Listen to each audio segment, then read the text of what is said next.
We felt like idiots. 5 words supposedly spoken by a US Navy SEAL after working alongside the New Zealand Special Air Service.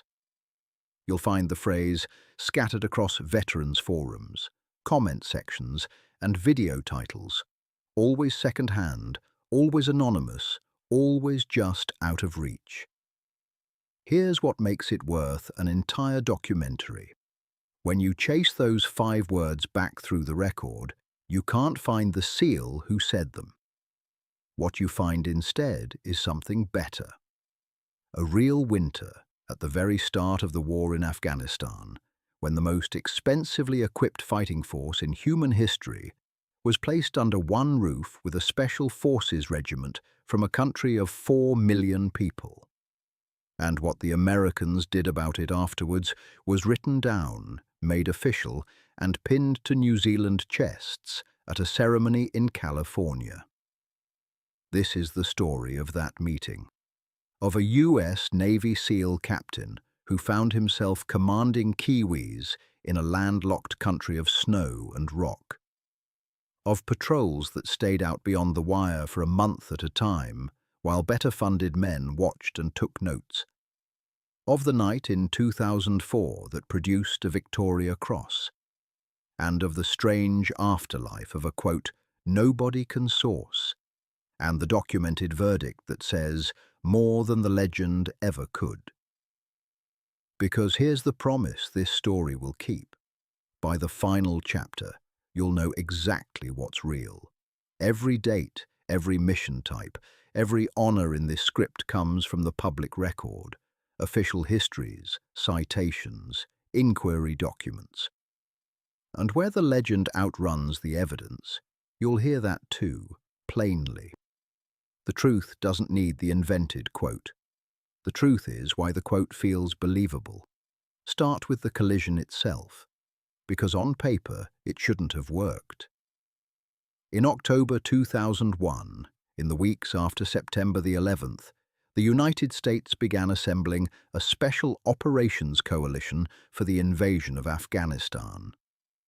The result was Task Force K-Bar, US Navy SEALs, Special Warfare Boat crews, Army Special Forces, Air Force Combat Controllers, and, alongside them, Special Operations Units from Canada, Norway, Denmark, Germany, Turkey, and New Zealand.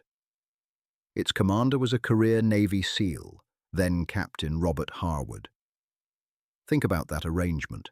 A SEAL, a man forged in ocean warfare, commanding a multinational stable of the world's quietest soldiers, in a country with no coastline, at altitudes where the sea is a rumor. Every unit under his command had something to prove.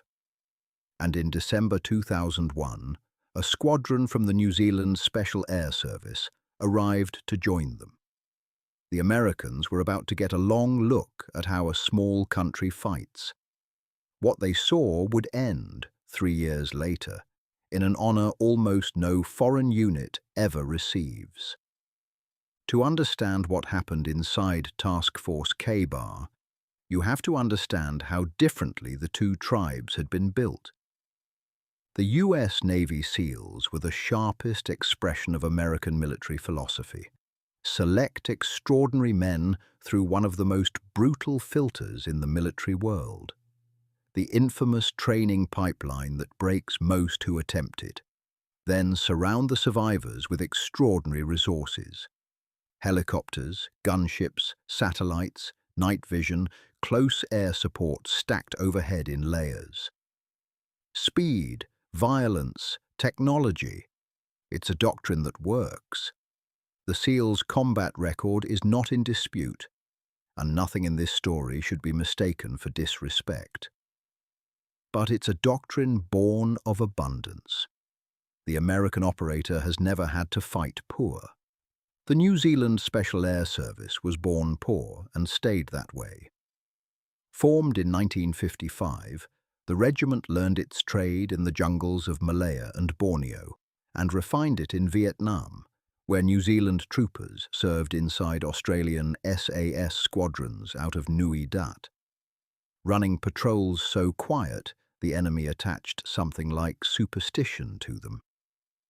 A small country's special forces can't outspend anybody, so the regiment's currency became fieldcraft, camouflage, navigation, patience, endurance. The ability to walk into hard country carrying everything you need, disappear and stay disappeared. Two tribes, one built to strike from abundance, one built to endure on almost nothing. Neither approach is wrong. They are answers to different questions asked by different treasuries. But in the winter of 2001, Afghanistan ignored the budgets entirely and set both tribes the same exam. The country the coalition entered was a special operator's nightmare. Passes at 3,000 meters, snow that closed the mountains, villages where any stranger was reported within hours. The Taliban and Al-Qaeda believed the high country was theirs by right of hardship, that no Westerner could live in it long enough to matter. Task Force K-Bar's answer was to send men up anyway, and among the units it sent were the New Zealanders, inserted by helicopter, on foot, into the high snow country of southern and central Afghanistan, to do the least cinematic and most valuable job in special operations, special reconnaissance. Find a ridgeline, dig in, vanish, watch, no explosions, no door kicking, just small teams of Kiwis, freezing in silence for days, feeding precise intelligence down the mountain so that raids and airstrikes landed on facts instead of guesses. When the fierce battle of Operation Anaconda erupted in March 2002, 3 New Zealand Special Air Service patrols were out in exactly that role. Any professional watching understood what that work cost. And professionals were watching. Which brings us to the part of the story the legend gets right, even if it invented the words. In May 2002, the New Zealanders changed the exam entirely. The squadron shifted from foot reconnaissance to mounted operations. Modified American Humvees, scouted ahead by motorbikes, running what the official record calls long-range extended duration patrols. Read the numbers slowly, because they are the documented heart of this entire story. 20 to 30 days per patrol, 1,000 to 2,000 kilometers covered. Weeks at a time beyond the wire, self-contained, unresupplied by road, crossing deserts and mountain corridors where no coalition presence existed at all. Sit inside what that means. A month without a base, every drop of fuel, every battery, every bandage rationed from what you carry. Navigation across ground your maps barely describe. Vehicles nursed like patients, because a breakdown 400 kilometers from help isn't an inconvenience. It's a survival problem. And through all of it, the discipline that defines the regiment. No rhythm, no route, no warning. An enemy who watches gates and times convoys cannot pattern a force that arrives out of empty desert and might stay a day or a month. This is where the folklore of the American reaction comes from. And this is also where honesty matters. No Navy SEAL is on record saying, "We felt like idiots." What is on record is the design of the campaign itself. A SEAL-commanded task force repeatedly entrusting its eyes, its reconnaissance, its long-range presence in unwatched country, to one of the smallest national contingents it had. Militaries express respect through tasking. You don't hand a month-long unsupported patrol to a unit you doubt. And the New Zealanders' portfolio inside the task force kept widening. Special reconnaissance, direct action, close personal protection, and sensitive site exploitation. The delicate, high-stakes work of securing an enemy location and stripping it of intelligence before the trail cools. That last mission type is telling. Site exploitation is where raids turn into future raids. The material recovered decides who gets hunted next. Handing it to the Kiwis meant trusting them at the exact point where the whole campaign's momentum was generated. The mountains, of course, kept their own score. In 2004, on a later rotation, the tactics met their hardest test. A night ambush by roughly 20 fighters against a New Zealand vehicle troop in its harbour position. Rocket-propelled grenades destroyed one vehicle and immobilised another. A trooper named Willie Apiata, blown off a bonnet by the blast, lifted a critically wounded comrade onto his shoulders and carried him 70 metres across fire-swept ground to the troops' position, then rearmed and rejoined the fight. The wounded man lived. 3 years later, Apiata received the Victoria Cross for New Zealand, the first ever awarded. That night matters to this story for one reason. It's what the standard looks like when it's tested. The patrols impressed allies in peacetime hours. The ambush proved the substance underneath. And by then, the Americans had already delivered their own verdict. Not in a forum comment, but in one of the highest honours their military can give.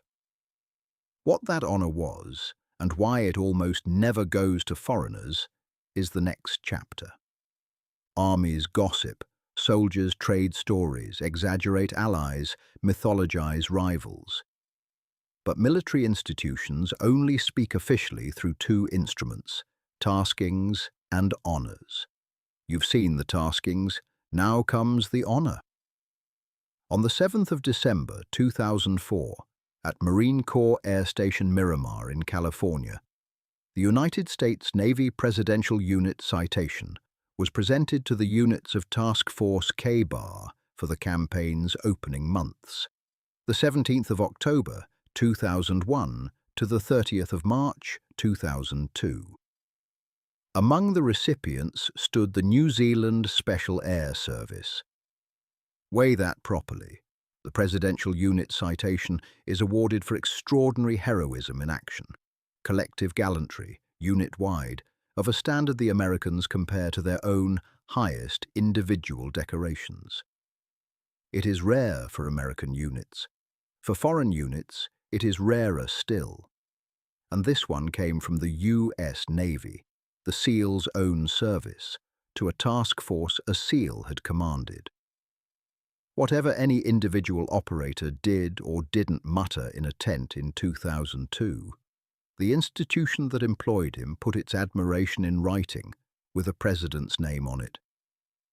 The commander's own voice is on the record too, and it's worth quoting accurately, including the part that stings. Captain Harwood was full of praise for the troops under his command, and he later singled out Canada's Joint Task Force 2 as his first choice for any direct action mission. Not the New Zealanders, the Canadians. That's the honest detail a legend-hunting video would hide from you. And this one won't.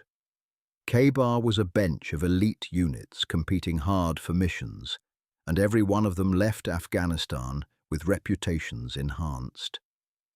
The New Zealand Special Air Service didn't need to be declared the favourite. It needed to belong on that bench at all. A regiment from 4 million people, standing level with the special forces of the richest militaries on earth, holding the same citation. For a unit that size, from a country that small, presence on that stage was the victory. There are club memberships you can't buy, can't lobby for, and can't inherit. You can only be invited by men who've watched you work when it mattered. In December 2004, in front of the cameras at Miramar, the invitation became permanent. There's one more piece of the receipt, quieter than the ceremony. The relationship didn't end with K-Bar. The regiment returned to Afghanistan again and again, until 2005 in the south, then from 2009 in Kabul, mentoring the Afghan Crisis Response Unit through the capital's worst terrorist attacks. A deployment that cost it Corporal Douglas Grant and Lance Corporal Leon Smith, its first men lost in the entire Afghan commitment. Nations don't keep inviting a unit back into their hardest problems for 11 years out of politeness. So the record is clear. The tasking, the citation, the repeat invitations. Now we can finally deal with the quote itself, where it came from, why it spread, and what it accidentally gets right. Search the internet for the phrase in this title and watch carefully what happens. We felt like idiots when US Navy SEALs met the Australian SAS. The same 5 words when they met the British SAS, and again the New Zealand SAS. Same quote, 3 different regiments, dozens of videos, and not one primary source among them. No named SEAL, no book, no interview, no citation. The line is a format, internet folklore wearing a uniform, engineered to flatter whichever audience is watching. This story promised you honesty, so here it is. Flat. The quote in this title is almost certainly something no SEAL ever said. It lives in the same family as every too perfect line the internet has stitched onto Special Forces history. The sneering American captain, the laughing instructor, the humiliated observer who learns his lesson in the final act. The formula works because it compresses a real dynamic into a fake anecdote. If a source for this one ever surfaces, it deserves a follow-up video. Until then, it belongs on the legend side of the ledger. But here's what makes the legend interesting instead of merely false. Everything it's trying to say actually happened. Strip the invented words away, and the skeleton underneath is documented bone by bone. The most lavishly resourced operators on Earth really did share a war with a tiny regiment that fought from scarcity. And the institutional record of that encounter really is one long gesture of respect. A SEAL commander's task force handing the Kiwis its reconnaissance. Month-long patrols entrusted to the smallest contingent on the roster. A US Navy citation signed at presidential level, resting on New Zealand's shoulders. A Victoria Cross proving the standard under fire. The folklore didn't invent the admiration. It invented a punchier way to say it. And there's a deeper truth the legend gestures at, one worth taking home.